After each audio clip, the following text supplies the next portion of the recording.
नमस्कार मंडळी, स्वागत आहे तुमचं अजून एका नवीन व्हिडिओमध्ये। तर आज आता आम्ही निघालोय पुण्याला जाण्यासाठी कमांड हॉस्पिटलला। मी मागच्या ब्लॉगमध्ये तुम्हाला बोलले होते की फ्रायडेला परत जायचं आहे, तर आज निघालोय। आज थोडं लवकर निघालोय, 5 वाजताच निघालोय। पाहू शकता बाहेर काळोख आहे, कारण आज इंजेक्शन आहे। तर सकाळी 7:30ला डॉक्टरने बोलवलं होतं, पण मग मी त्यांना रिक्वेस्ट केली की सर मला 7:30ला येणं पॉसिबल नाही होणार, कारण आम्ही 5ला जरी निघालो तरी आम्हाला इथे यायला 8:30-9 वाजतील। तर ते बोलले की ठीक आहे 9:30-10पर्यंत या म्हणून। पण तरी पण आम्ही थोडं लवकरच निघालो, 5ला निघालोय। बघूया 8:30-9पर्यंत पोहोचू। तर चला आता तुम्हाला मी सांगते माझ्या डोळ्यामध्ये इंजेक्शन का घ्यायचं आहे ते। तर हा आपला निसर्ग बघत बघत मी तुमच्याशी गप्पा मारते। तर ॲक्च्युली झालं असं, जुलैच्या 10 तारखेला मी जांभळीच्या मार्केटला गेले होते। ते मार्केट आमच्या इथून 4 किलोमीटरवर आहे। तर त्या मार्केटमध्ये मला पतंजलीची औषधं आणायची होती म्हणून गेले होते।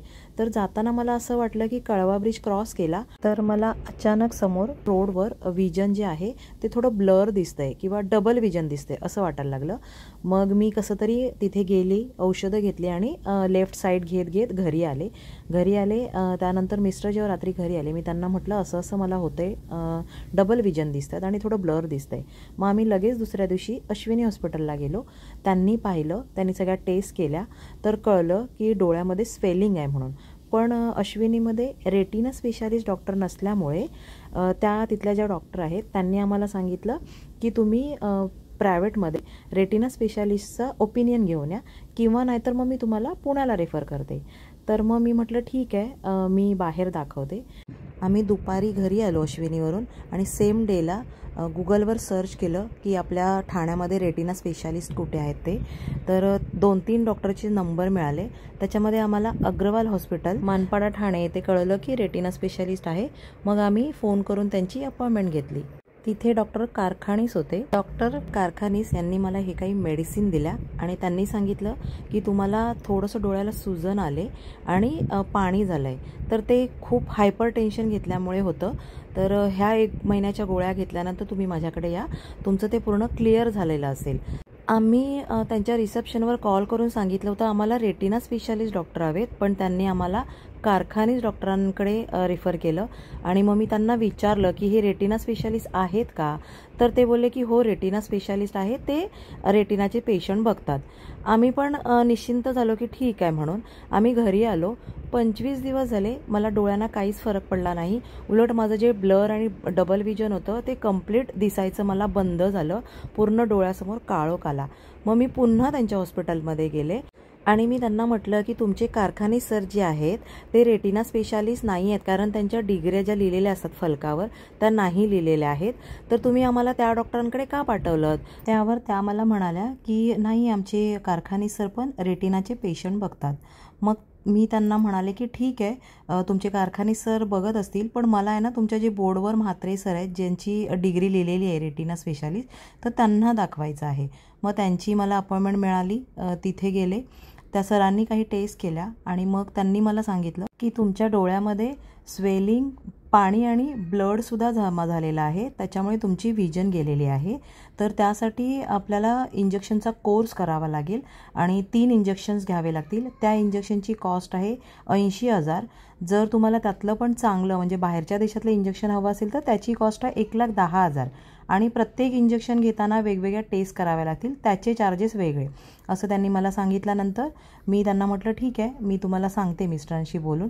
मी घरी आले, संध्याकाळी मिस्टरांशी बोलले आणि मग आम्ही दुसऱ्या दिवशी पुन्हा अश्विनी हॉस्पिटलला गेलो। तिथे मॅडमनी सगळ्या टेस्ट केल्या, माझे हे सगळे पेपर बघितले इकडचे, आणि मग ते म्हणाल्या की ठीक आहे आपल्याकडे हे इंजेक्शन अवेलेबल आहेत, तर मी तुम्हाला इथे इंजेक्शन देते।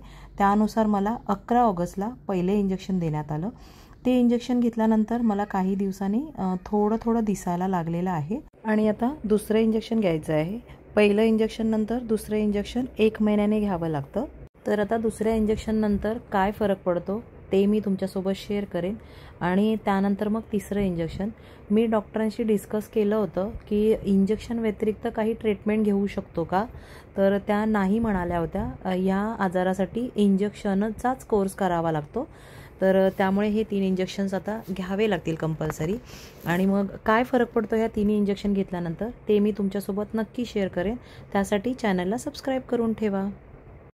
डॉक्टरांनी सांगितल्यानुसार मला हे 11 ऑगस्टला पहिलं इंजेक्शन देण्यात आलं. मी हॉस्पिटलमध्ये गेल्यानंतर कधीही व्हिडिओ करत नाही. घरी आल्यानंतर फक्त एक कसं पट्टी लावले ते बघण्यासाठी मी एक फोटो काढला, तो तुमच्यासोबत शेअर केलाय. तर असं हे डॉक्टरांच्या चुकीमुळे माझ्यासोबत जे घडलंय ते तुमच्यासोबत घडू नये म्हणून हा पूर्ण डिटेल्समध्ये व्हिडिओ तुमच्यासोबत शेअर केलाय. माझं जे पूर्ण जी माहिती होती ती तुम्हाला सांगितले.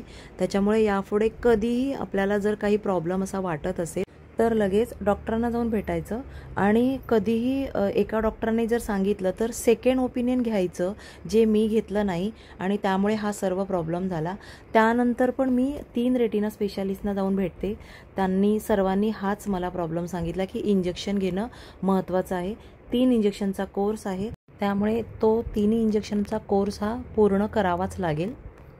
तर तुमच्यासोबत गप्पा मारता मारता फायनली आम्ही पुण्यात पोचलेलो आहोत. राजीव गांधी पूल, फार मस्त झाड बघा, फुलं वगैरे छान आहेत. शिवाजीनगर बघितलं, हे काय लेफ्ट साईडला कौशल्य विकास केंद्र.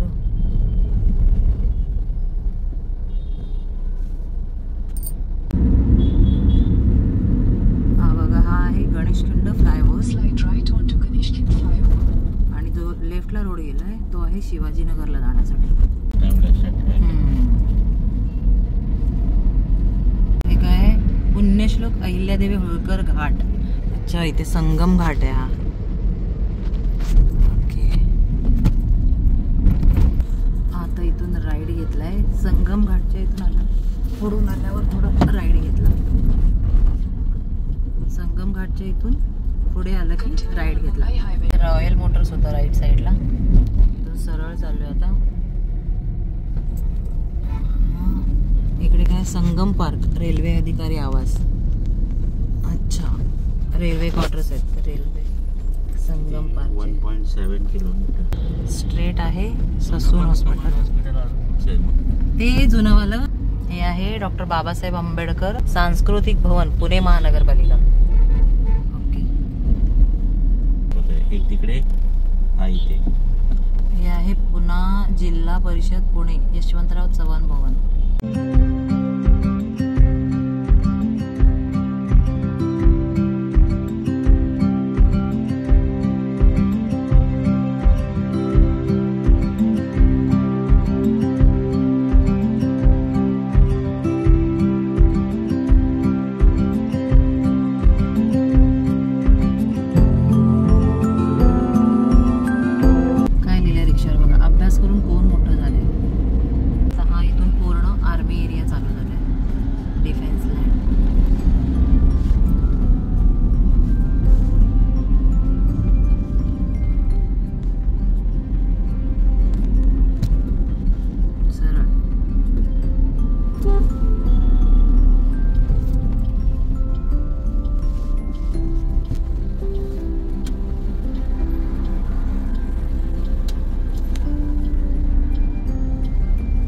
आम्ही सकाळी 5 वाजता निघाल्यामुळे आज कुठेही ट्रॅफिक मिळालं नाही.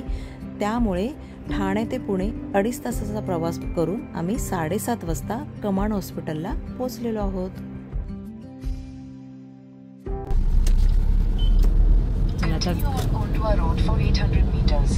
रिटर्न निघालो घरी जाण्यासाठी. घरी ना ॲक्च्युली आता चाललो आम्ही मावशी. सरळ 800 मीटर.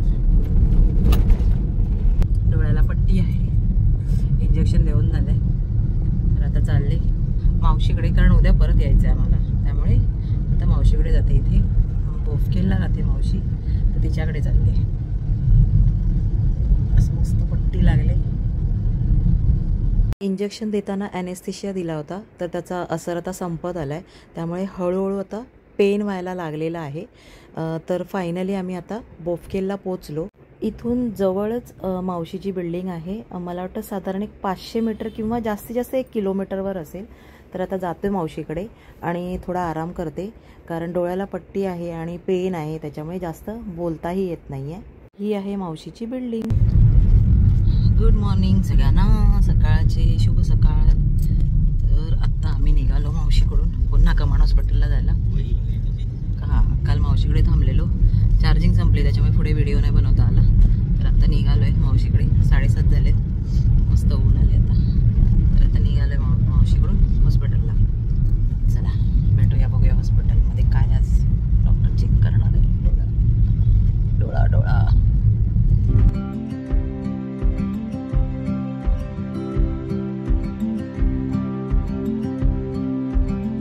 डॉक्टरांना भेटले, त्यांनी मशीनवर चेक केलं आणि मग आता 20 दिवसाने पुन्हा बोलवलं आहे. तर चला परत यायचं आहे 20 दिवसाने. तर इथे जवळच कॅन्टीन आहे.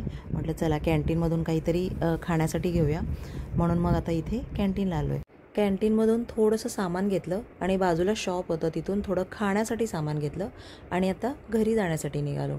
कोणाला काही विचारायचं असेल तर नक्की कमेंट्स करा आणि हा व्हिडिओ कसा वाटला तेही सांगा. तर सर्वांनी आपापली काळजी घ्या. आजकाल खूप वेगवेगळ्या प्रकारचे आजार आलेले आहेत जे आपण कधी ऐकलेही नव्हते. त्यामुळे पहिले स्वतःची काळजी घ्या, कारण आपण सुदृढ असू तर आपण आपल्या कुटुंबाची काळजी घेऊ शकतो. तर चला आता या व्हिडिओमध्ये आता इथेच थांबते. भेटूया लवकरच नवीन व्हिडिओमध्ये. हा व्हिडिओ आवडला असल्यास लाईक आणि शेअर करायला विसरू नका. धन्यवाद. जय हिंद, जय महाराष्ट्र.